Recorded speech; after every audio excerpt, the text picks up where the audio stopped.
My message of decolonization has been misunderstood, distorted, sometimes either unintentionally or with motivation. But the point is not to push xenophobia, but the point is to unplug ourselves from the matrix that we have injected ourselves into. Once upon a time, out of sheer compulsion, and now out of choice. To try and say that I don't think there is something called as Bengali history. I'm sorry to say this. I think there is a history of Hindus in Bengal. That's how I see it.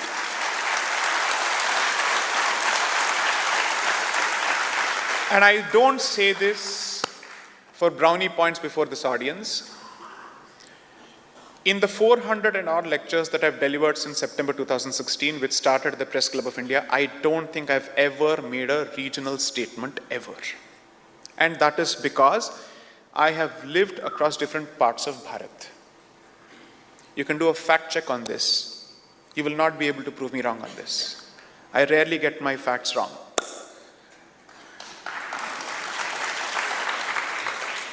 At the age of 16, I'm out of Hyderabad. Sorry, Urf, Bhagyanagar.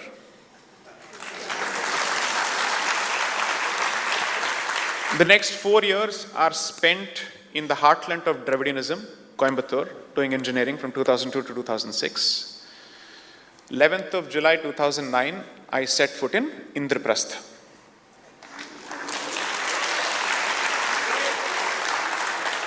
I have spent close to a decade there, 16, 17 years in Delhi, which I think is named after Maharaja Dilu. I am fairly comfortable with Hindustani, which is a Mishrit Bhasha. I'm fairly okay with Klisht Hindi. I understand a smattering of Malayalam. I can understand the swear words of your mother tongue. I understand the Telangana dialect of Telugu. I understand the Andhra dialect of Telugu. I can identify various dialects of Tamil. So for all practical purposes, I have no regional identity in my head. What others may impute is a different issue. I am certainly proud of my roots and my origins. Don't get me wrong. क्योंकि जो अपने घर का नहीं हो सकता है, वो समाज का क्या होगा? So ये global citizen nonsense मुझे तो बख्श दो भाई, मुझसे वो होता नहीं है. I don't believe in that. वो बाद में होगा. तुम पहले यहाँ से शुरू करो. See, global citizen is the same as that fad which says I am spiritual but not religious. दोनों एक ही लेवल के superficial nonsense है मेरे हिसाब से. Therefore, you should tolerate my Hindi as well. So the point I'm trying to make is, we have enough issues to deal with already. After millennia of struggle, going through rapacious genocides, where we have been pushed to the verge of extinction multiple times, we have come back. We finally have a demographic dividend with exposure to technology, alternate media which is capable of pushing our points of view, and I use them in plural with responsibility. This is not the time for the Hindu society to be bogged down by fratricide, because that would pave the way for genocide.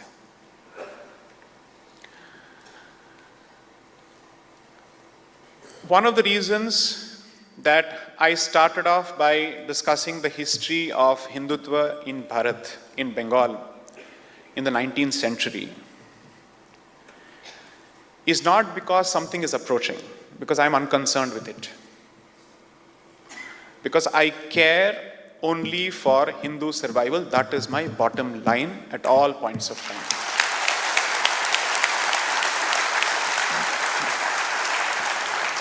I have no interest in overtly or subliminally dictating your electoral choices at the hustings. That is your prerogative, that's your constitutional right, and you don't need to disclose this to anybody else.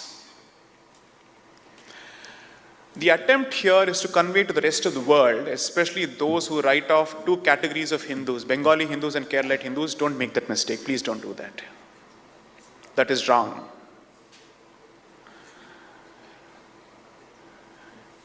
Hinduism, Sanatana Dharma, has still survived in Bengal because of its own native impulse to be Hindu, to remain Hindu, despite overwhelming odds. If anything, this society has managed to keep Jati identity alive without letting Jati dictate everything to a significant extent. It's not as if you don't have the Roys and the Shingharoys and the Ghoshas and whatnot. You have everything under the sun. But it hasn't resulted in the kind of Jativad that you see in other parts of Bharat. There may be certain reasons for it.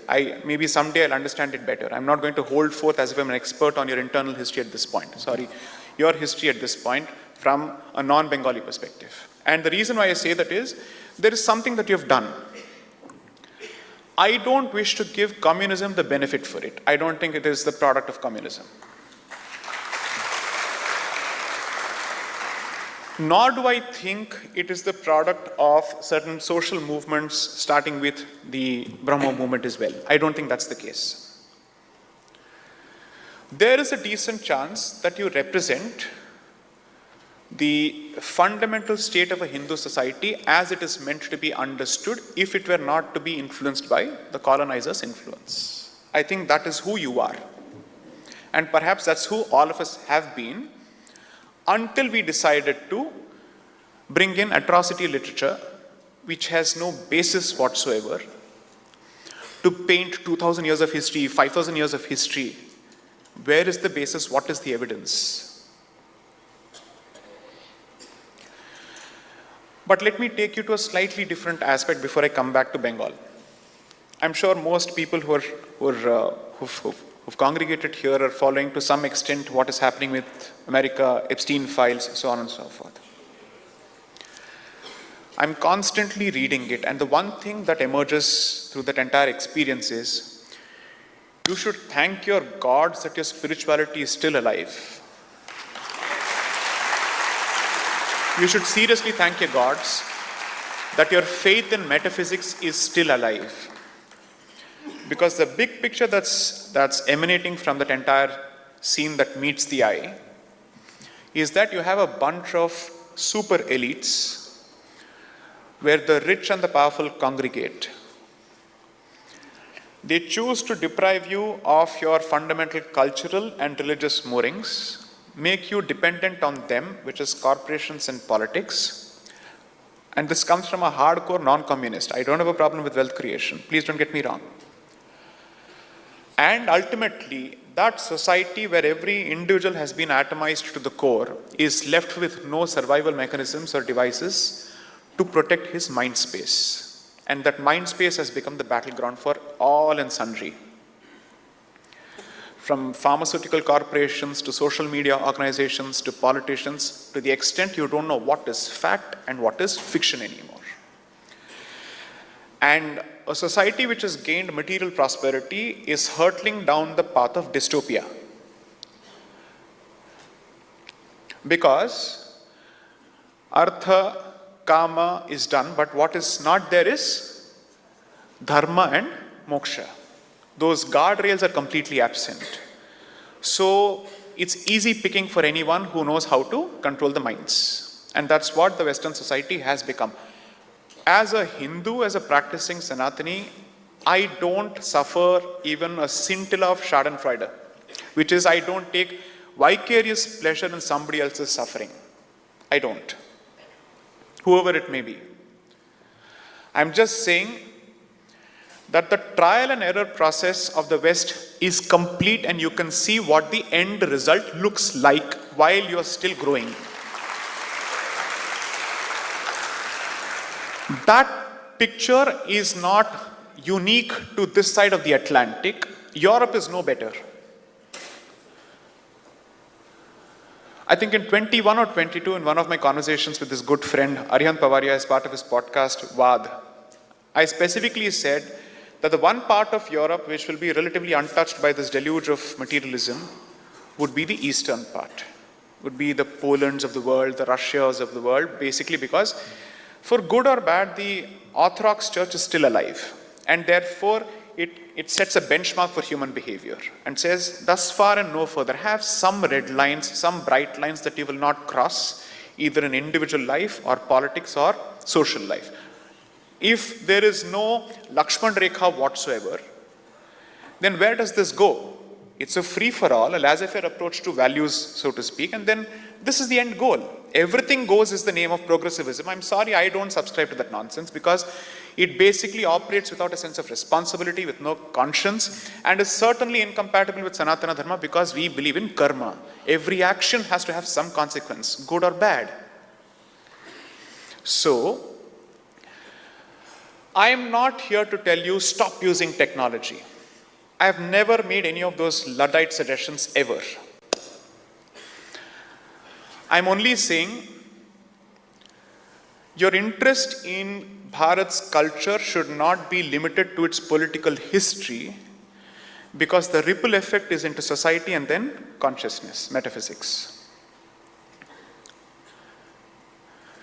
A society which has been completely denuded of its faith in spirituality now is looking for someone to show up on the horizon, to show them the way. Every YouTube video of Trump in the comments is praising Putin. That tells you that notwithstanding the psyops that they may have resorted to, the propaganda that they may have resorted to, people are able to see through the BS and they realize, okay, there is something wrong with our society. There is something fundamentally wrong with us, and we have not been able to hit reset because all the tools and mechanisms which can hit reset have been taken over, or they've been completely denuded of any kind of social say.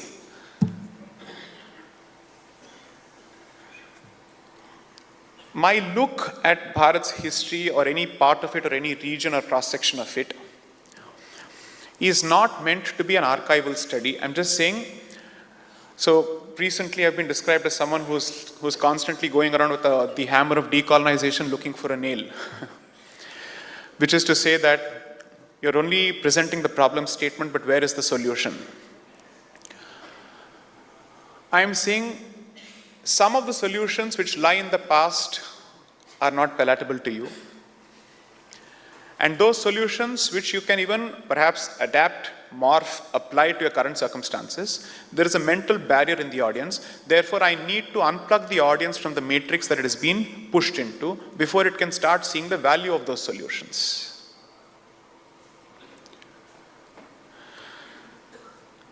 Decolonization is not an academic exercise whatsoever. If you hate that word, junk it, trash it, I don't care. But surely you must be in a position to acknowledge the impact of colonization in your lives. Whatever is it that you can do to remove its impact or its effect, the negative effects at the very least, feel free to call it whatever you wish to, but at least apply the substance even if you junk the word. I'll narrate a few instances from my own life, not because it is of any particular value, but how is it that I myself have been pushed deeper and deeper into this journey. There's a decent chance that I'm regurgitating a few things that I've said elsewhere, but the good part of being a lawyer is that I know how to present old wine in new bottle, so suffer it. So after the Sabarimala experience, I had a couple of people coming and telling me, sir, you will be exposed to all sorts of energies because you have touched a particularly sensitive and serious subject. मुझे लगता है आपको साधना शुरू करनी चाहिए. I said, यार मेरे schedule में कैसे होगा? It's already a निशाचर. It's the life of an asura brahmana. कहाँ से मैं करूँगा ये सब? And given my energy and aggression, मैं एक जगह पे बैठ नहीं सकता. ये साधना किस नाम की चीज़ है? ये कौन सी लड़की है? I don't know. So with time I realized, and there was a phase, I think between 2018 and 2021-22, when I was pulled into these lecture circuits despite my practice commitments. And after a point, I unplugged out of it only to ask myself, what is this leading to? What is the impact? What is the actual value add to anyone? The good part is, I was able to share my own journey and my learnings with the people who bothered to listen. And in the process, I realized that topics which were hitherto untouchable, pun unintended, and issues which couldn't have been broached, I'm able to finally talk about it. Because the one word that has completely been pixelated out of social conversations and public conversations is consciousness. Because one of the things that we don't understand about secularism is that we always see it only from a political lens. Secularism means the state will maintain a distance from one particular religion, or it'll have a hands-off approach to certain religious institutions. But the one thing that it does is that any discussion about metaphysics in public discourse is to be treated as an ornamental discourse which is compartmentalized. It has no relationship with politics, it has no relationship with social discourse whatsoever. That is the impact of secularism. It tells you, sorry, spirituality is different and Rozmarra ki jo zindagi hai wo alag hai. These two cannot collide, they don't need to collide. They exist in, let's say, watertight compartments, in silos and walled gardens. That's effectively what we've understood. My realization is, in my view, and I'm not putting forth a conspiracy theory, I think more and more the files are released, this much has become clear. It has been a conscious attempt to empty our heads of these important layers, these filters. It has been a designed approach, a targeted approach to remove those filters from our heads. And the mind is a vessel which can never remain empty. So it boils down to one simple question. Do you wish to fill it with gold, or do you want garbage to rush in? That's the only question that you have to ask. Now that gold has been emptied out from your head in the name of Jati, Manuvadi, Brahmanvadi, this and that, it is now open to all sorts of, let's say, nefarious influences. Therefore, your state is an important example in that poor context. So allow me to say this with some degree of responsibility.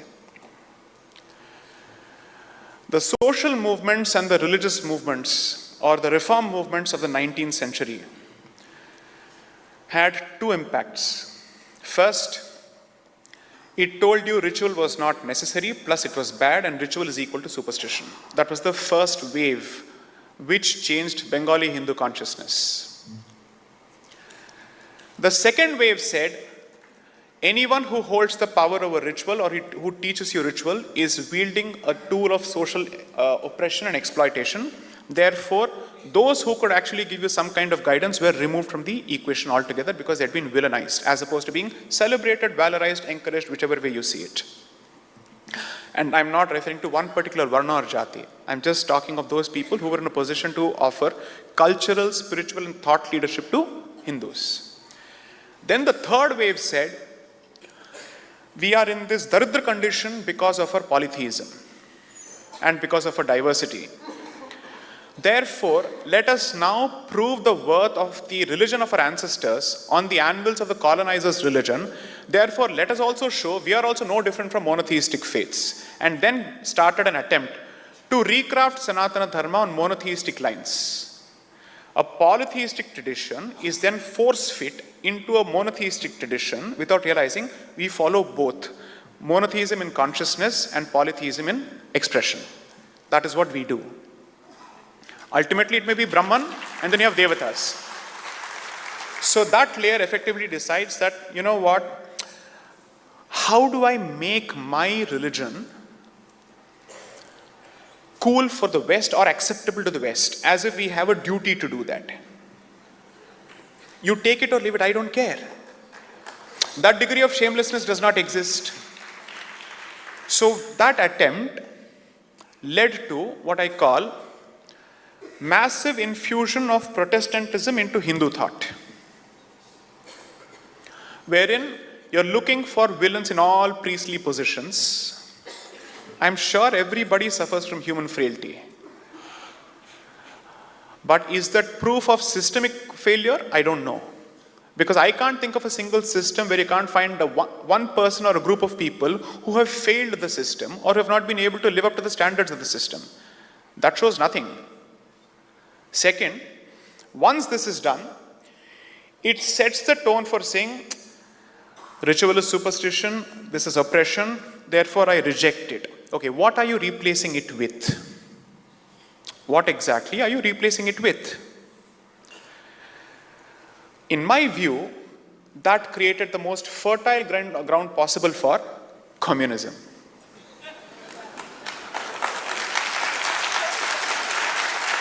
You have effectively paved the way for that ideology by removing all your defense mechanisms and your consciousness filters, by killing them one after another. And I'm using Bengal as an exemplar of the rest of Bharat, because that's the same experience that visited Punjab, that's the same experience that then went to Maharashtra, that's the same experience that then went to Tamil Nadu, my home state. The stalwarts of Dravidianism are a product of this movement. And there is a reason for it. Because the more you read literature, you realize that the Church of Brahmo Samaj actively sent out missionaries across the country, including to the south. They went to Punjab, they went to Maharashtra, they went to Tamil Nadu, all parts of Bharat. At one point, this movement was leading the intellectual discourse not just in this part of Bharat, but the rest of Bharat. Fortunately, the leading lights of this movement realized that there are some serious issues with the foundational assumptions of Brahmoism, and they themselves start changing that position. So, from the original founding of Brahmo Samaj, then you come to the Tattvabodhini Sabha, which actively pushes monotheism. The speed breaker in a good way, in my humble view, was Sri Rabindranath Tagore, who said, sorry, beyond this if it goes, we will not be able to recognize what we've created. It will no more be relatable at all to Hindu dharma or to this land whatsoever. It will become a poor imitation of something from outside. So they decided to put the brakes on it. And it is around that period that national consciousness wakes up in Bengal. Seriously, it produces some of the finest stalwarts ever in the history of the world, not just Bengal. Because they had the confidence and the conviction to take on the empire at its peak, intellectually and militarily. In my view, a Bose would not have been made possible without Sri Aurobindo.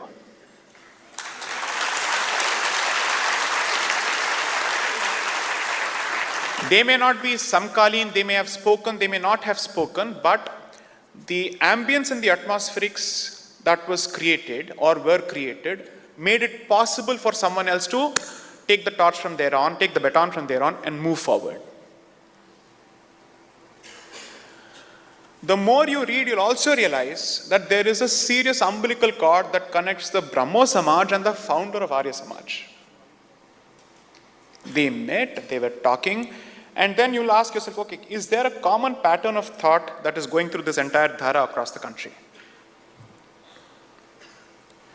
Which is why I don't think we should read the history of Bengal in silos with a tunnel vision. They were interacting even in those days when there was no social media. They were actively talking to each other. They were cross-pollinating. All of this was happening. The one question, the most uncomfortable question that I wish to leave the audience with, and please do take it back, do your own research. You can junk and trash everything that I've said, but just take this as a homework question and find out the answer on your own, which is, did we have this kind of antagonistic Jati consciousness prior to the colonizer setting foot here? That's the only question that I wish to ask. That's the one question that I think is important, because while there is a raging debate with respect to the outsider, there is also a raging internal debate. The question is, I'm so grateful, thank you, he has a pen and a paper. Before the colonizer put his roots in Bharat, that is post 1757, did we have Jati wars where one Jati hates the other, and did it apply the oppressor-oppressed framework prior to that? If anything, literature says that this entire framework was prepared in the laboratory of the 1970s, thanks to your own intellectuals.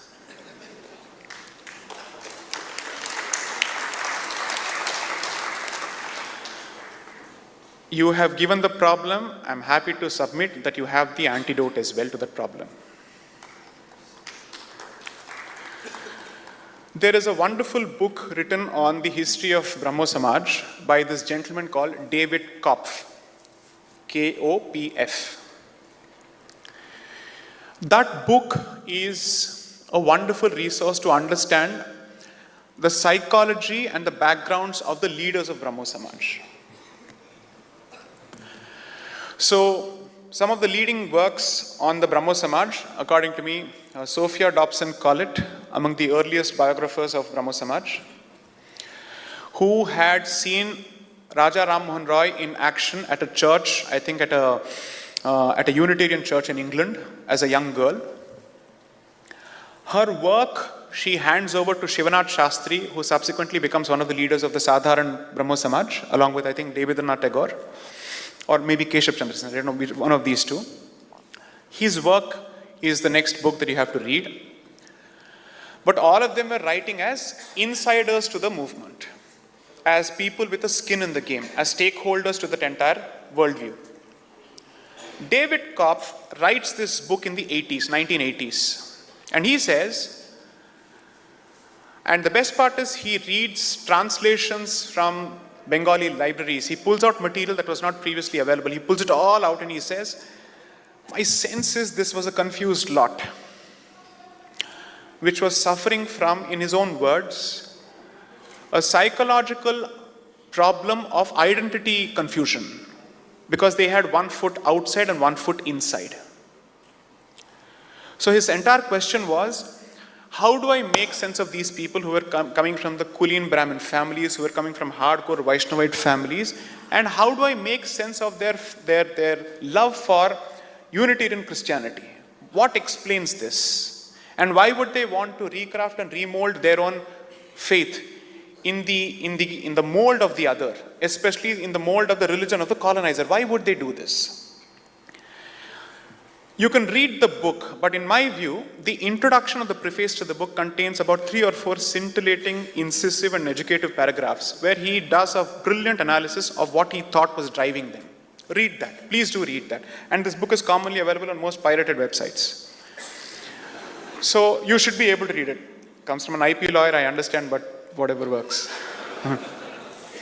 But please do read it. Now what is happening and why I think this audience has been made possible, apart from the brilliant efforts of stalwarts like Sri Swapan Das Gupta, is that Kaal Chakra phir se ghoom chuka hai.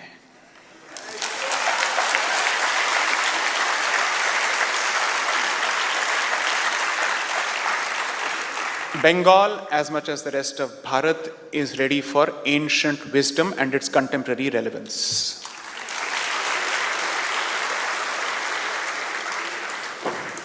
I am not someone who suffers from pre-industrial nostalgia. It's like, oh, good old days, let's go back to go charate hain, ye karte hain, wo karte hain. I myself, if I'm pushed to the wall, how much of the Nitya Karma responsibilities and obligations will I be able to discharge as prescribed by the Shastras? I don't know. But it's one thing to realize that I may be a personal failure in that regard, but another thing to realize the value of it. I am no exemplar of how that is to be led, but I operate in the hope that someone will reach that once more. That there will come a time when at the very least we will realize the value of what we have inherited and learn to apply it in the current circumstances. It's not a recreation of the past, it's the application of the best practices of the past in the present. And that's what people don't realize when I speak of decolonization.